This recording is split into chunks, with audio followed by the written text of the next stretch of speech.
Hey again, everyone. I want to finish up with MacIntyre here by saying some things about his notion of selfhood as it's developed in this essay that we're reading, and that will lead us directly into the Martine Alcoff essay that's your second reading for this week. So MacIntyre, I talked in the last lecture about the importance of narrative form for his understanding of intelligibility, his understanding of how human society, the human world, if you want to put it that way, is maintained.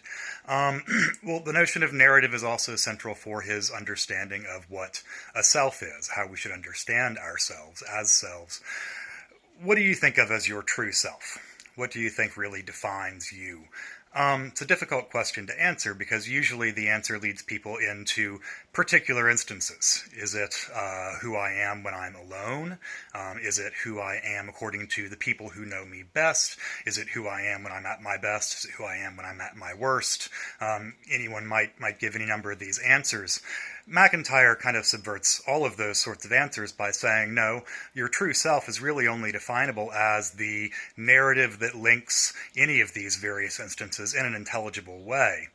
And here I want to refer to the first diagram that I gave you on the sheet that's posted on the content collection. I said a couple of things to explain the second one in the last lecture. That first diagram, you have basically two different lines, one of them curved, the other one straight.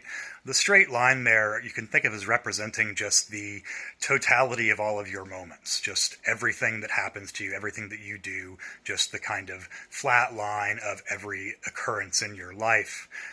That's one version of what you might think of as a self. You might say, well, yeah, I'm just every single thing that's happened to me put together. The second line is the line that connects various meaningful actions, and you should understand the second diagram there as a kind of zoom out of the intersections between those actions and both of those lines. The second line represents the line of narrative, and this is what MacIntyre argues is actually more fundamental than the first line just being kind of everything that happens. He says at one point that the notion of an intelligible action is more primary than the notion of an action as such. This diagram is one kind of ramification of that statement.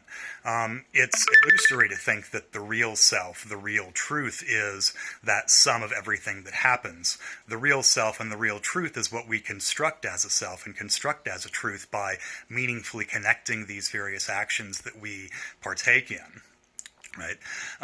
So the self in this sense is something that can only really be understood in retrospect, and also can only be understood in reference to structures outside of us as individuals.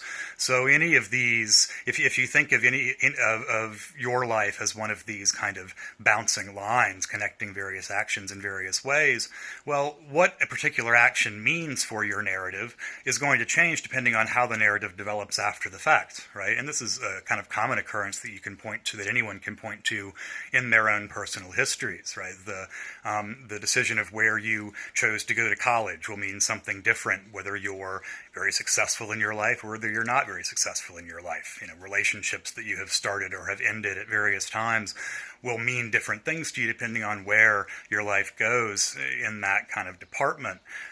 So this, to MacIntyre, is much more meaningful, is much more important to us in our capacity as humans than any other way of thinking about the self, any of which he thinks are ultimately kind of atomistic and trying to reduce us to some sorts of just action-creating machines, right? No, we're storytelling animals, not action-creating machines, right? We are the kinds of things that involve each other in each other's narratives, that involve ourselves in narratives within larger society, and find our meaning and our unity, ultimately this way, to reference one of the terms that shows up in the title of the essay, the unity of a human life.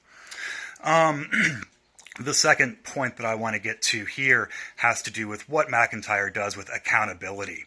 Now, reading this essay, you should control your attention in such a way that you don't get overwhelmed. Because MacIntyre has a way of kind of proliferating concepts endlessly, and you might find yourself trying to kind of map out how each concept relates to each other one or relates to the overall mechanics of it. Don't worry so much about that. Focus on which concepts are really primary and which ones are serving a secondary function or even standing in for other concepts.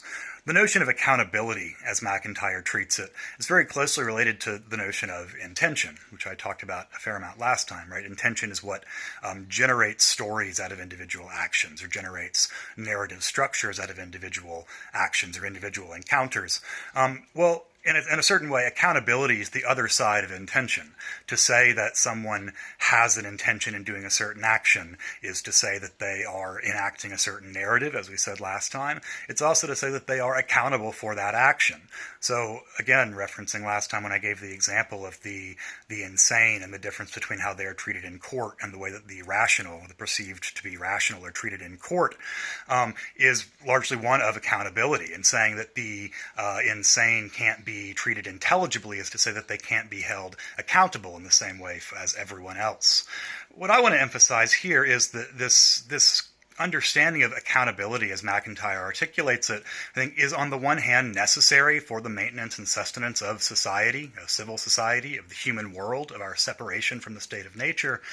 But on the other hand, it asks an impossible task of each of us.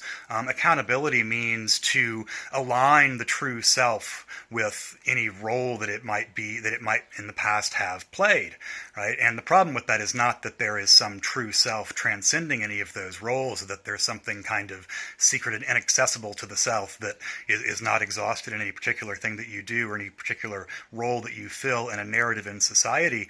The problem with it is that, well, all of us have a bunch of various different roles that we fulfill, and those roles can conflict with each other. So which of those is the one that you're really being called to account for in any particular conjuncture? This obviously is where a lot of our kind of moral problems come up. Any kind of moral conflict can be framed in terms of asking, well, which of my various roles am I really accountable to, or am I really supposed to be accountable to? So the notion of accountability here is on the one hand central for upholding society, central for upholding our own notions of selves as independent selves, as selves with responsibility, and ask something very difficult of us in a kind of metaphysical way, ask something ultimately not strictly possible for us to fulfill, to entirely embody any particular role that we may have at any given time. Okay, I'm going to say one last thing in concluding MacIntyre here before we move on to Martine Alcoff, who will have similar notions to explore with regard to identity and self especially. And that's referencing back to the very beginning of this essay. MacIntyre says some things that he kind of drops off and in a certain way picks up back again toward the end when he begins talking more explicitly about the virtues.